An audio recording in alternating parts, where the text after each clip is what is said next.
Howdy, folks. Um, I'm going to be doing things a little bit out of order here. Normally, I would have recorded a uh, after completion thoughts video regarding Darth Plagueis, um, but events have kind of overtaken us a little bit in the sense that James Earl Jones died yesterday, and I've been giving a lot of thought as to what I wanted to read next. And one of the stories that I really wanted to do was Shadows of the Empire. And I have deliberately avoided it up to this point because there's no way that I can do a Darth Vader voice and give it any kind of gravitas. I cannot do James Earl Jones. But in this case, now that he's passed and being such an important part of what made Star Wars what it is, I thought that it was important to actually read this story. So you're going to have to forgive me for butchering the Darth Vader bits. Um, I'll do kind of a brief overview of this novel. It was groundbreaking in its day because it was the first novel that took place between one of the original trilogy films. It was an interquel, as it was. Um, it was the first one that was allowed to use Darth Vader as a main character, if you're not including the older stuff like Splinter of the Mind's Eye. Um, it was a giant marketing campaign that was pitching the idea of all of the stuff that you would normally have for a movie, just without the movie. And that included action figures, posters, model kits, video games. There was even a soundtrack by Joel McNeely, which I really love. If you get the opportunity, listen to that. Um, but in any case, I do want to dedicate this particular reading to James Earl Jones and thank him for all of his contributions to Star Wars as it's been. This novel is written by Steve Perry, and I guess we'll just get right into it. This is Star Wars Shadows of the Empire. One final note that I need to make that I forgot to mention. Um, the opening prologue quotes dialogue between the Emperor and Darth Vader from The Empire Strikes Back, but it's quoting the dialogue that existed before the special editions came out. They altered that dialogue slightly afterwards and later inserted Ian McDiarmid as the Emperor, replacing Clive Revill, who originally played or at least provided the voice in the original theatrical release. So if you're only familiar with the later editions of the movies, that's why the dialogue's a little bit different. There is a dedication at the beginning from Steve Perry for Diane and for Tom Mississippi Dupre, who put me in the rotation and thus let me get a chance to bat. Acknowledgements. I could not have written a book set in such a wonderfully rich and complex universe as this all by myself. I had help, lots of it, and I owe thanks to many people. You should know who they are. My apologies to any I might have missed, and the usual caveat applies. If I screwed up their input, it is my fault and not theirs. If you are a fan of the books, comics, games, or movies, you'll probably recognize some of these names.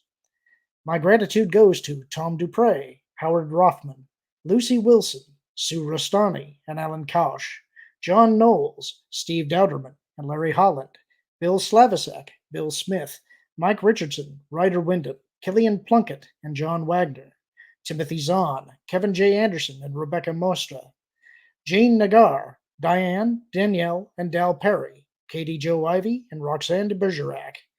I'd also like to thank the fans in the Star Wars Forum on America Online. I got some great ideas as I lurked and listened there. And last but certainly not least, thanks to the man who dreamed up, then built this absolutely terrific toy in the first place, George Lucas. Appreciate it, gang. Really. Face it, if crime did not pay, there would be very few criminals. Lawton Lewis Burdock. Prologue. He looks like a walking corpse, Shizor thought. Like a mummified body dead 1,000 years. Amazing he's still alive, much less the most powerful man in the galaxy. He isn't even that old. It is more as if something is slowly eating him. Shizor stood 4 meters away from the Emperor, watching as the man who had long ago been Senator Palpatine moved to stand in the holocam field. He imagined he could smell the decay in the Emperor's worn body. Likely that it was just some trick of the recycled air, run through dozens of filters to ensure that there was no chance of any poison gas being introduced into it. Filtered the life out of it, perhaps, giving it that dead smell. The viewer on the other end of the hololink would see a close up of the Emperor's head and shoulders, of an age ravaged face shrouded in the cowl of his dark zade cloth robe. The man on the other end of the transmission, light years away, would not see Shizor, though Shizor would be able to see him. It was a measure of the Emperor's trust that Shizor was allowed to be here while the conversation took place. The man on the other end of the transmission, if he could still be called that.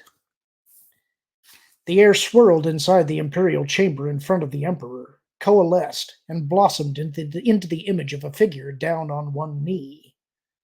A caped humanoid biped dressed in jet black, face hidden under a full helmet and breathing mask.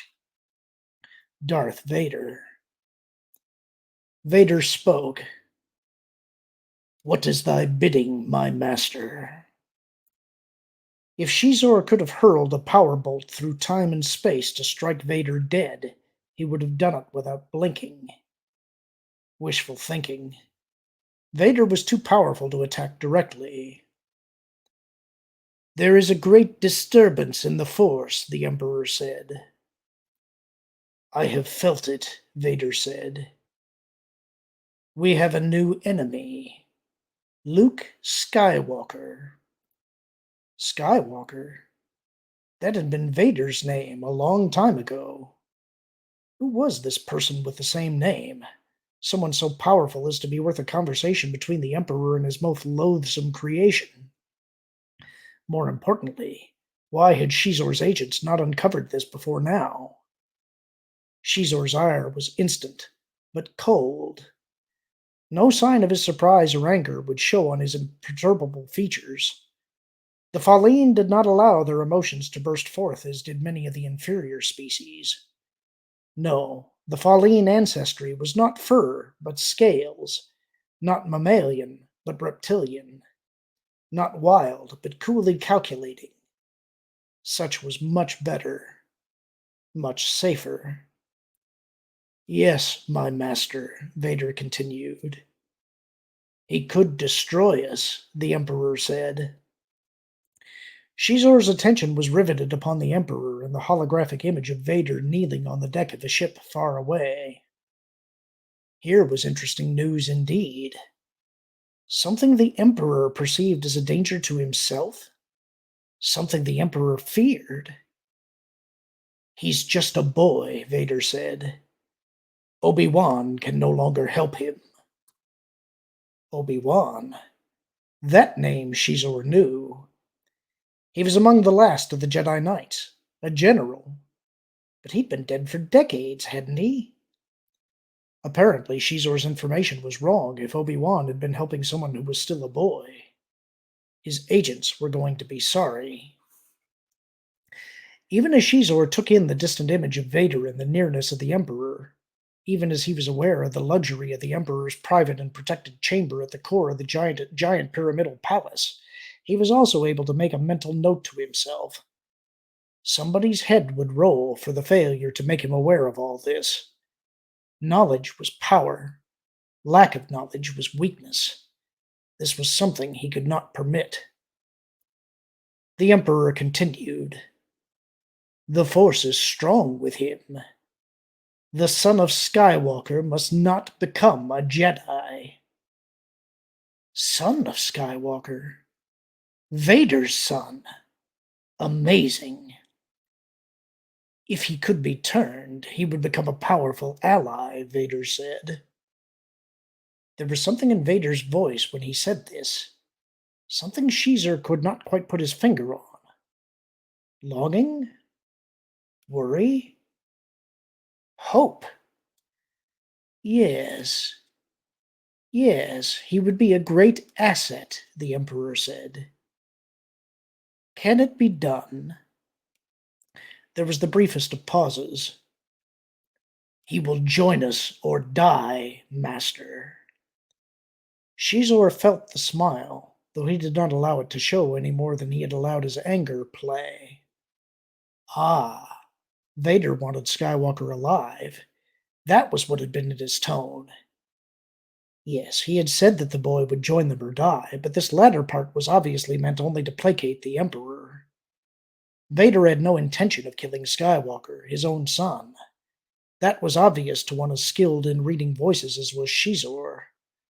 He had not gotten to be the Dark Prince, Underlord of Black Sun, the largest criminal organization in the galaxy, merely on his formidable good looks.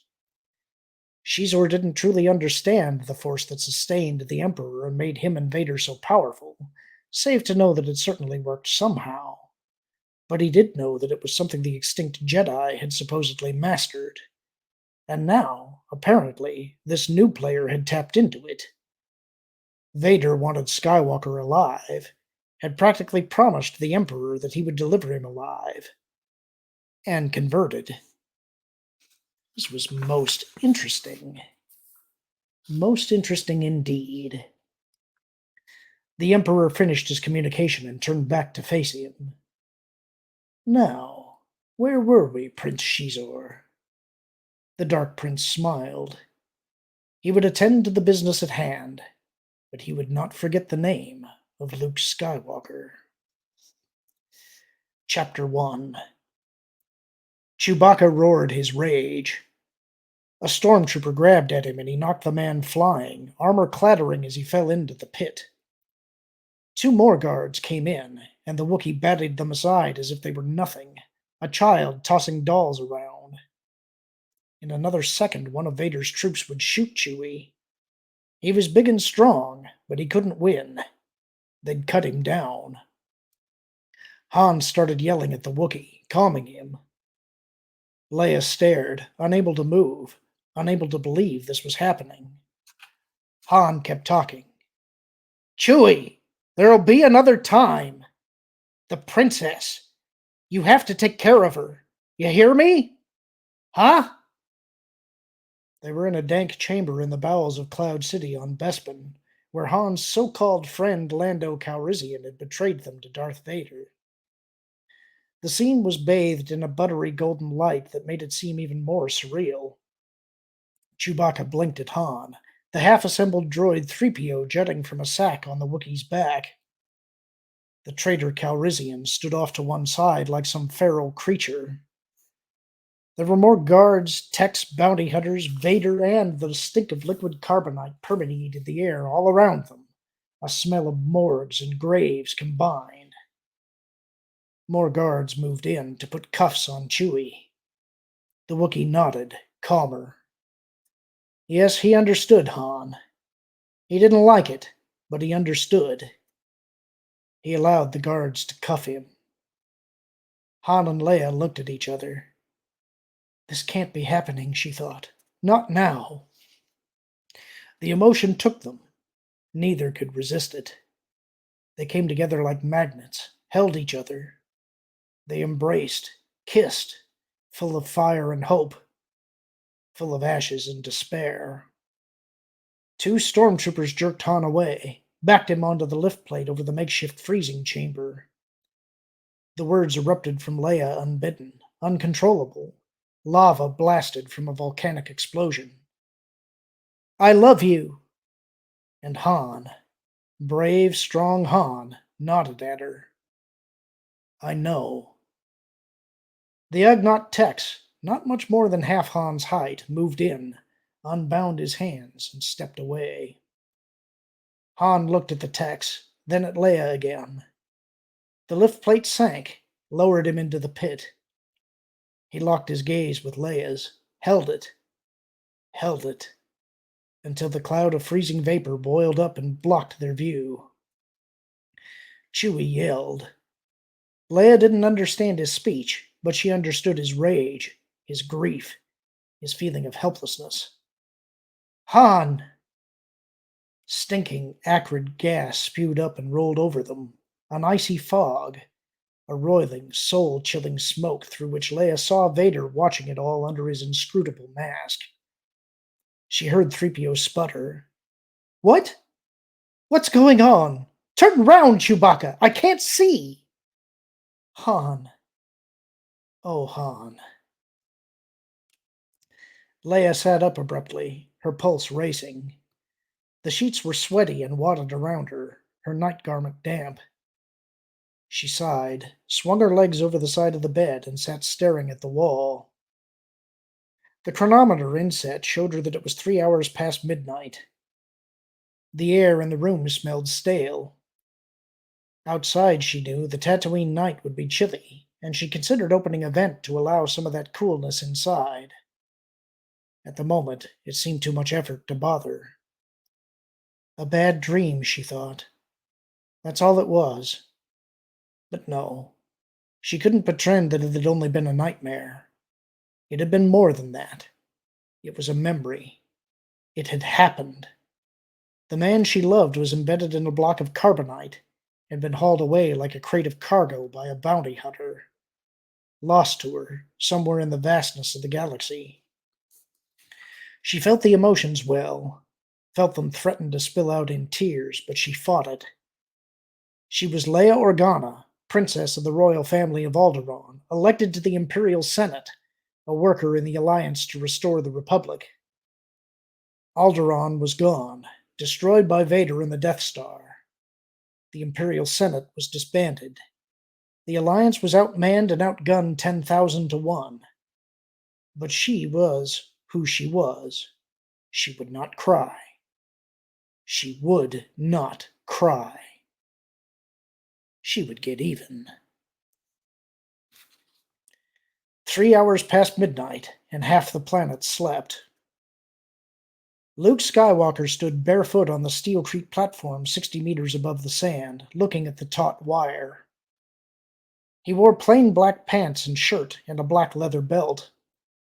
He no longer had a lightsaber, though he'd started constructing another one, using the plans he'd found in an old leather-bound book at Ben Kenobi's.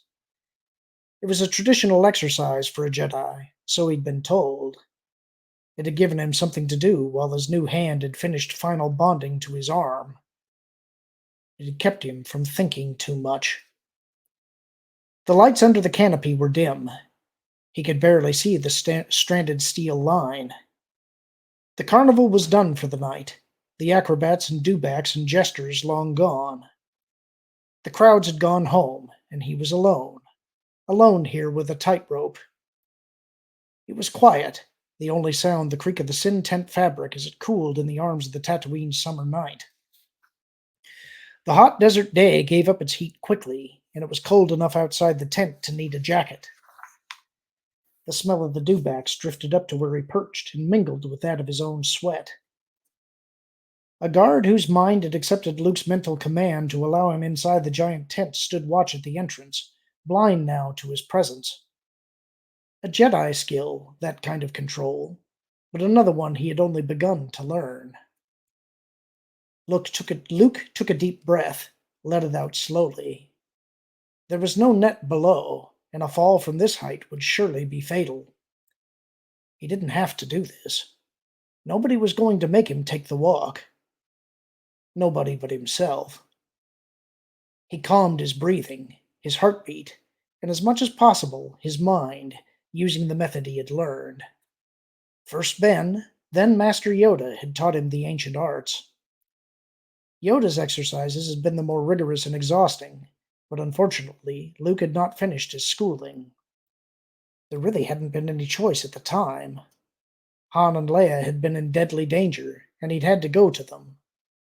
Because he had gone, they were alive, but that hadn't turned out well. No, not at all.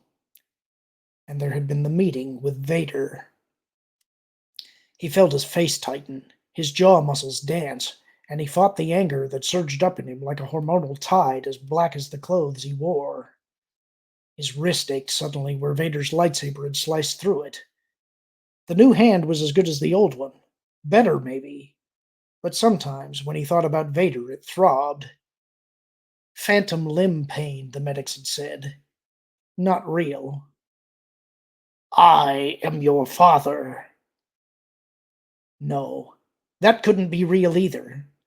His father had been Anakin Skywalker, a Jedi.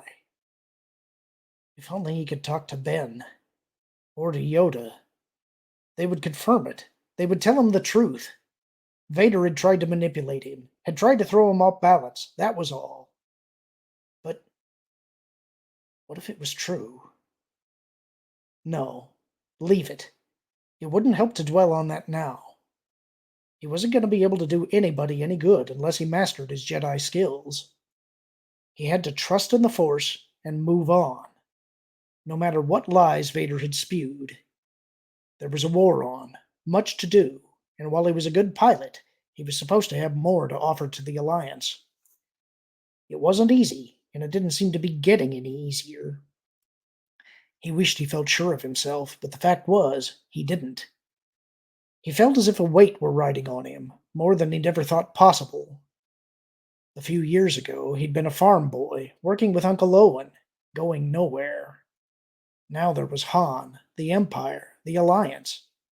Vader. No, not now. That's in the past and in the future. This wire is the now. Concentrate or you're going to fall off it. He reached for the energy, felt the flux begin to flow. It was bright and warm and life-giving, and he called it to himself, sought to wrap it around his form like a suit of armor. The Force. Once again, it was there for him. Yes. But there was something else there, too. In a place that was removed, but somehow right next to him. He felt that pull that he had been told about. A hard, powerful coldness, the opposite of what his teachers had presented to him. The antithesis of light. That which Vader embraced. The dark side. No! He pushed it away, refused to look at it, took another deep breath. Felt the Force permeate him, felt it attune itself to him. Or maybe it was the other way around. It didn't matter. When they were one, he started to walk. The high wire suddenly seemed as wide as a public sidewalk. It was natural, the Force, but this part always felt like magic, as if he could do miracles using it. He'd seen Yoda raise the X-Wing from the swamp using his mind.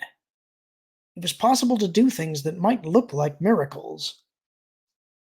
As he lifted his foot to take another step, he remembered other things about his time on Dagobah. Under the soft, damp ground in the cave, Darth Vader came towards him. Vader? Here? How could that be? Luke pulled his lightsaber, lit it, brought it up. The gleaming blue-white of his blade met Vader's reddish beam as they crossed an on-guard salute. The power hum and energy crackle grew louder.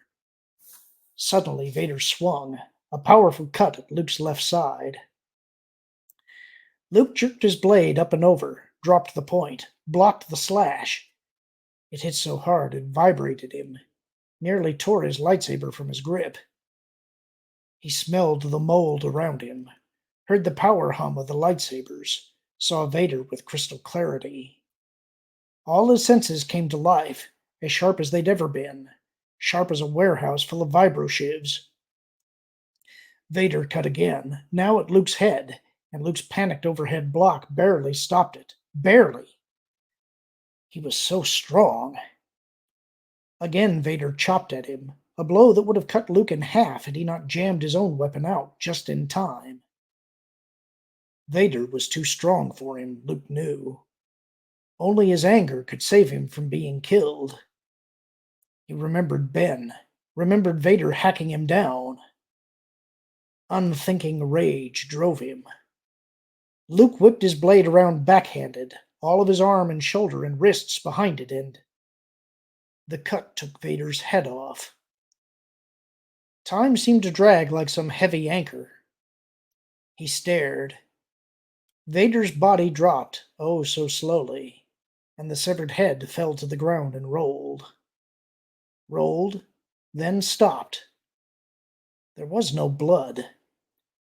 There came a bright flash, a sudden blast of light and purple smoke, and the mask covering Vader's face shattered, shattered and vanished, revealing. The face of Luke Skywalker. No! The insurgent memory had flashed by much faster than the events had actually taken. He had moved but a single step in reality. Amazing what one's mind could do. Even so, he nearly fell from the wire as he lost contact with the Force. Stop this, he told himself. He took a deep breath, balanced uneasily, reached for the Force again. There, he had it. He steadied, started walking, one with the Force again, flowing. Halfway across the wire, he started to run. He told himself it was part of the test. He told himself that the Force was with him, and he could live up to his name without fear, that anything was possible to one trained as a Jedi Knight. It was what he had been taught. He wanted to believe it. He didn't want to believe that he ran because he could feel the dark side walking the wire behind him, cat-footed and evil, following him. Following like the memory of his face on Vader's severed head. Following and gaining. Shizor leaned back in his form chair. The chair, which had a bad circuit he kept meaning to have repaired, took this move as an inquiry. Its vox chip said, "What is your wish, Prince Shizor?" It slurred his name, dragging out the first syllable. He shook his head. "Nothing save that you be silent," he said. The chair's vox shut up. The machineries within the cloned leather seat hummed and adjusted the support to Shizor's new position. He sighed. He was rich beyond the income of many entire planets, and he had a malfunctioning form chair that couldn't even pronounce his name correctly. He made a note to have it replaced. Now, today, immediately, as soon as he was finished with his business here this morning. He looked at the 1/6 scale holoproj frozen in front of him, then up at the woman standing across the desk. She was beautiful, if not as ethnic as the two Epicanthics women fighters in the holograph between them. But her beauty was of a different order. She had long and silky blonde hair, pale and clear blue eyes, an exquisite figure. Normal human males would find her attractive. There were no flaws in Guri's face or form, but there was a coolness about her, and that was easily explained if you knew the reason. Guri was an HRD, a human replica droid, and unique. She could visually pass for a woman anywhere in the galaxy, could eat, drink, and perform all of the more personal functions of a woman without anybody the wiser. And she was the only one of her kind programmed to be an assassin. She could kill without raising her ersatz heartbeat, never a qualm of conscience. She'd cost him 9 million credits. Shizor steepled his fingers and raised an eyebrow at Guri. "The Pike sisters," Guri said, glancing at the hollow. "Genetic twins, not clones. The one on the right is Zan, the other is Zu. Zan has green eyes, Zu has one green and one blue eye, the only noticeable difference. They are masters of Terraskasi, the Bunduki art called Steel Hands. 26 standard years old, no political affiliations, no criminal records in any of the major systems, and as far as we are able to determine, completely amoral. They are for hire to the highest bidder, and they have never worked for Black Sun. They have also never been defeated in open combat. This," she nodded at the unmoving holoproj image again, "is what they do for fun when they aren't working." Guri's voice was, in contrast to her appearance, warm, inviting, a rich alto. She activated the hologram. Shizor smiled, revealing his own perfect teeth. The hollow had shown the two women mopping the floor with 8 Imperial stormtroopers in some rat's nest of a spaceport bar. The soldiers had been big, strong, well-trained, and armed. The women weren't even breathing hard when they finished. "They'll do," he said. "Make it happen." Guri nodded once, turned, and left. She looked as good from behind as she did from the front. 9 million and worth every decicred. He wished he had a dozen more like her. Unfortunately, her creator was no longer among the living. A pity. So, two more hand-picked assassins now under his command. Assassins with no ties to Black Sun, not before, and, with Guri's expert manipulation, not ever. Shizor glanced up at the ceiling. He'd had the pattern of the galaxy installed into the glow tiles. When the lights were dim, and they usually were, he had an edge-on view of the home galaxy floating holographically there, with more than 1 million individual glowing dust small stars hand-drawn in it. It had taken the artist 3 months and had cost a warlord's ransom, but the Dark Prince could not spend what he already had even if he tried hard, and more than that kept flowing in all the time. Credits were nothing. He had billions. A way of keeping score, that was all. Not important. He looked at the holograph again. Beautiful and deadly, these two, a combination he enjoyed. He himself was of the Falleen, a species whose distant ancestors had been reptilian, and who had evolved into what was generally considered the most beautiful of all humanoid species. He was over 100 years old, but he looked 30. He was tall, had a top-knot ponytail jutting up from his otherwise bald head, and a hard body crafted by stim units. He also exuded natural pheromones that made most of the human stock species feel instantly attracted to him, and his skin color, normally a dusky green, changed with the rise of those pheromones, shading from the cool into the warm spectrum. His handsomeness and appeal were tools, nothing more.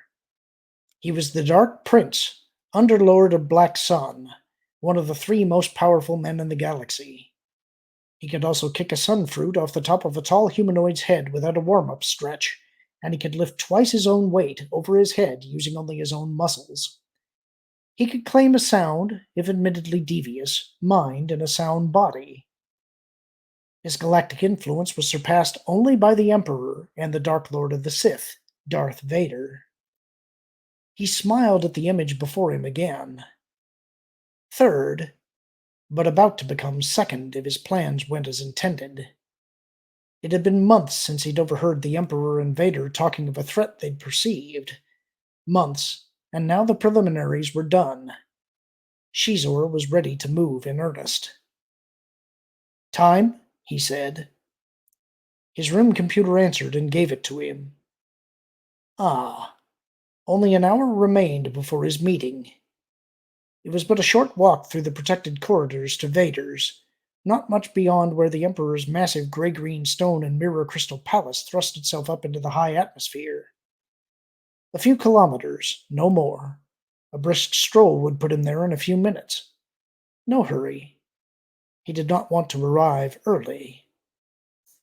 A chime announced a visitor. "Enter," Shizor said. His bodyguards were not here, but there was no need for them in his sanctum. No one could penetrate its defenses, and only a few of his underlings had the right to visit him here, all of them loyal. As loyal as fear could make them. One of his sub-lieutenants, Maith Duvel, came in and bowed low. "My Prince Shizor." "Yes?" "I have a petition from the Nazriti organization. They wish an alliance with Black Sun." Shizor gave Duvel a measured smile. "I'm sure they do." Duvel produced a small package. "They offer a token of their esteem." Shizor took the package, thumbed it open. Inside was a gem. It was an oval-cut, blood-red Termanian pressure ruby, a very rare stone, apparently flawless, and easily worth several million credits. The Dark Prince held it up, turned it in his fingers, and nodded. Then he tossed it onto his desktop. It bounced once, slid to a stop next to his drinking cup. If it had fallen onto the floor, he would not have bent to retrieve it, and if the cleaning droid came in later and sucked it up, well, so what? "Tell them we'll consider it." Duvel bowed and backed away. When he was gone, Shizor stood, stretched his neck and back. The evolved reptilian ridge over his spine elevated slightly, felt sharp against his fingertips as he rubbed it. There were other applicants waiting to see him, and ordinarily he would sit and attend to their petitions, but not today. Now it was time to go and see Vader. By going there instead of insisting that Vader come here, he was giving away an advantage, appearing to be himself a supplicant. No matter. That was part of it. There must not seem to be any contention between them. No one must suspect that he felt anything but the greatest respect for the Dark Lord of the Sith. Not if his plans were going to succeed. And succeed they would. He did not doubt it. Because they always did. And that's the end of the chapter. Hope you enjoyed it. Talk to you soon.